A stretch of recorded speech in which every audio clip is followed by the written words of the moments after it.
Olá pessoal, bem-vindos. Hoje nós vamos falar sobre a importância da legalização e da contabilidade das ONGs. O grupo é formado pela Ana Caroline, pela Ana Paula, pela Camille e por mim, Lorena.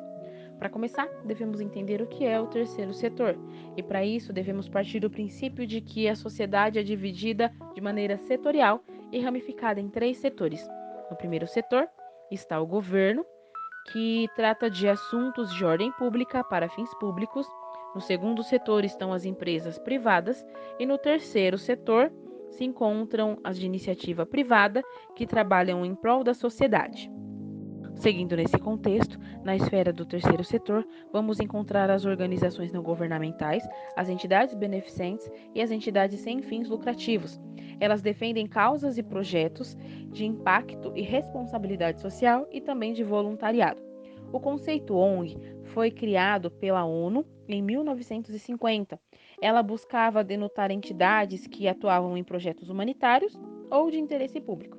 Há ainda autores que defendem que a primeira ONG foi a Sociedade Anti-Escravista, criada no século XIX. As ONGs chegaram no Brasil em 1950 e era vinculada normalmente a igrejas. E se espalhou durante os anos 70 e 80 e visava a defesa dos direitos humanos e também a luta pela liberdade. Existem muitos organismos que atestam a qualidade de gestão das ONGs. A mais conhecida, porém, é a ISO 9000. Essa norma se refere à qualidade de processos internos, à capacitação de colaboradores e, é claro, à satisfação dos financiadores ou doadores.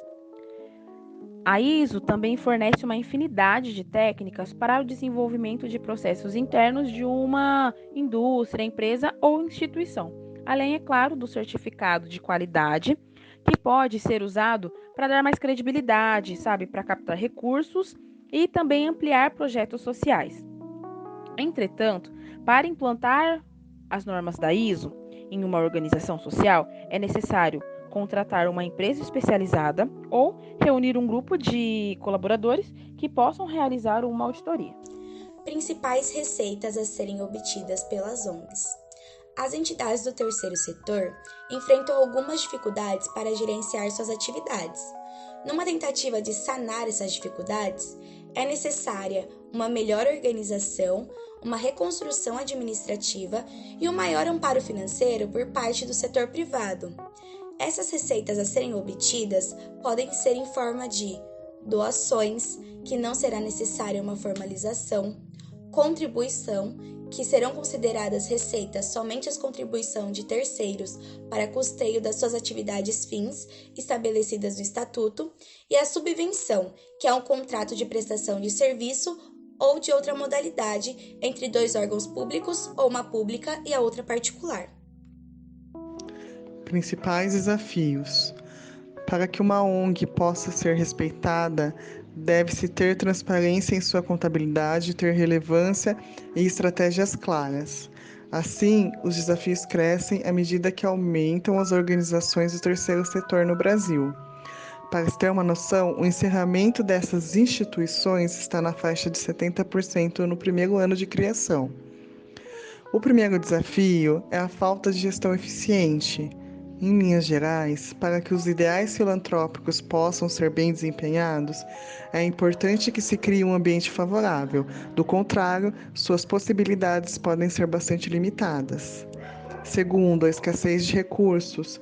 Sem uma gestão eficiente, o projeto dificilmente se torna sustentável ou escalável, exigindo recursos além do estimado. Um bom planejamento permite estimar como uma determinada ação pode impactar o nicho em que a organização está inserida, a médio e a longo prazo. Terceiro, a falta de credibilidade.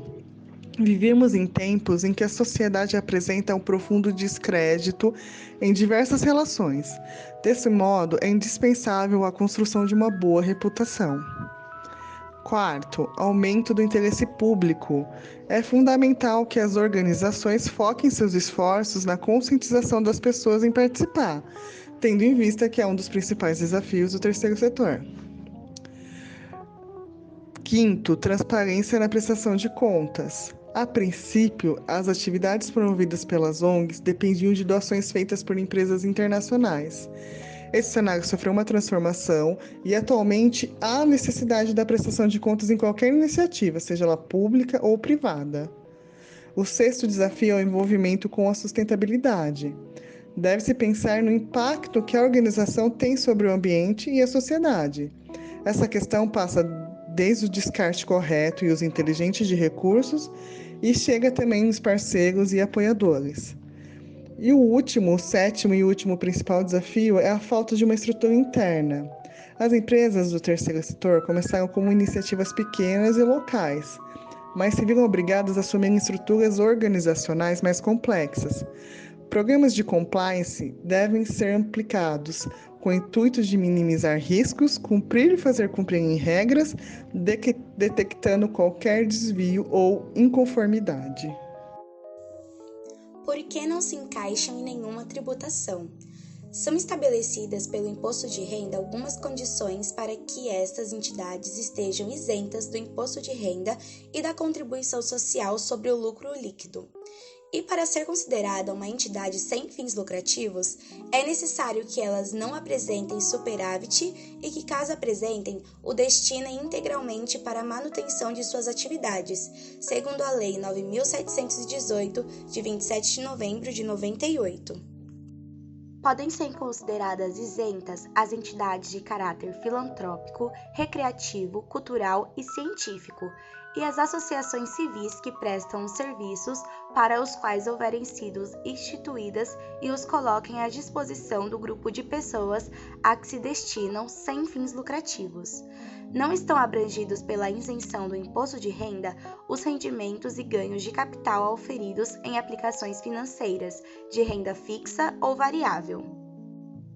Para ter o direito à isenção, as entidades serão obrigadas a não remunerar por qualquer forma seus dirigentes pelos serviços prestados, aplicar integralmente seus recursos na manutenção e desenvolvimento dos seus objetivos sociais, manter escrituração completa de suas receitas e despesas em livros revestidos das formalidades que asseguram sua exatidão, conservar pelo prazo de 5 anos, contando da data de emissão, os documentos que comprovem a origem de suas receitas, apresentar anualmente declaração de rendimentos e assegurar a distinção de seu patrimônio a outra instituição que atenda às condições acima. Dando continuidade à nossa apresentação, agora a gente vai falar sobre os exemplos de ONGs que se estruturam e desenvolvem suas atividades conforme o foco de interesse. As possíveis áreas de atuação são assistência social, cultura, saúde, meio ambiente, desenvolvimento e defesa dos direitos, habitação, educação e pesquisas. A partir das áreas, as ONGs elas podem se dividir em diversos portes, que é o que a gente vai falar agora. Ela pode ser do porte fundação, que é criada a partir do patrimônio doado por uma pessoa física, uma família ou uma empresa, que pode ser feita em vida ou através de testamento. Também temos a organização da sociedade civil, que é criada a partir da associação de 2 ou mais pessoas que, por manifestação da vontade, se unem em torno de um objetivo e interesse social. Temos também as cooperativas, que são associações sem fins lucrativos, que se unem com o objetivo de que seus serviços sirvam aos seus associados. Temos o Instituto Empresarial, que são criados por empresas privadas, com o objetivo de operar ações de responsabilidade social, corporativa ou filantrópica. Dando continuidade, temos as OCIPs, também conhecida como Organização da Sociedade Civil de Interesse Público, que recebe esse título do Ministério da Justiça do Brasil pelo reconhecimento de sua idoneidade na condução da finalidade como uma organização não governamental, que desenvolve e gera os programas e projetos sociais. Temos as organizações sociais, também conhecida como OS, que é uma pessoa jurídica de direito privado sem fins lucrativos, onde suas atividades se destinam a diversas áreas. Também temos a SEBAS, também denominada como Entidade Beneficente da Assistência Social, que presta serviços na área da saúde, educação e assistência social. E por fim, temos o negócio social, que são negócios de empresas privadas que gerenciam seus projetos para obtenção de lucro. Entretanto, no seu objeto social, ela direciona suas atividades para oferecer soluções para problemas sociais, gerando um impacto positivo. Pessoal, então esse foi o nosso trabalho. Eu espero que vocês tenham gostado. Eu agradeço pela atenção de cada um de vocês.